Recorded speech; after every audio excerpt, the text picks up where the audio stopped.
Their day had come, August 21st, 1910. The condemned man wore no shoes. He stood over the drain hole in his cell and hummed the low notes running swollen in his blood. He shed his trousers while he hummed, and his shirt, and his undergarments too. Each he folded in a square and set upon the straw tick in the corner. The foul drain at the floor's middle called out to him in the singing voice of his woman down the hall. He answered, a long, weary-throated note, a brand of humming born from a troublesome lot. He was better than 6'2" and sturdy despite incarceration.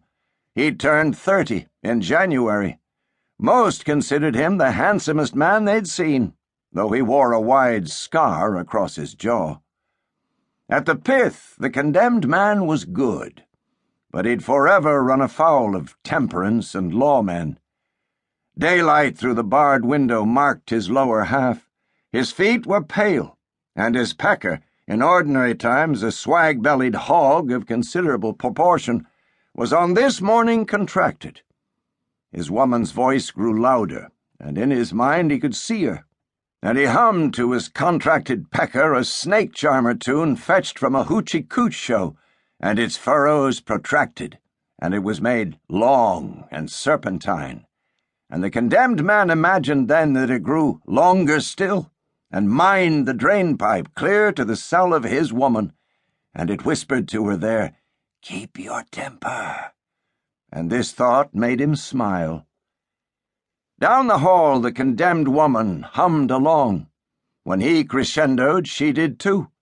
When he went so low she couldn't hear him, she sang things like, "There's a hole in his pants where the crabs and bedbugs dance."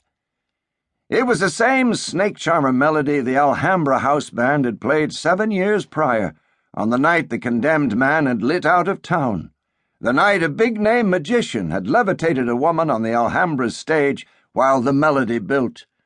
High above, crouched on the fly-rig, the man who was now condemned had hummed along, and he'd spat tobacco juice down upon the stage from a height that caused much spatter, and he'd cursed the magician for having not paid the gambling debt he'd owed. The tunes they hummed to each other down the corridor and through the drain-pipes had meanings. They'd worked out a system of codes. The condemned woman knew then from his hum that the morning shift hall guard had arrived, and that it was nearing time to change into her finery. She took off her underskirt while she sang. She took off her umbrella drawers.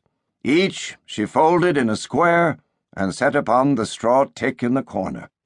She was graceful, and everywhere arched proportionate.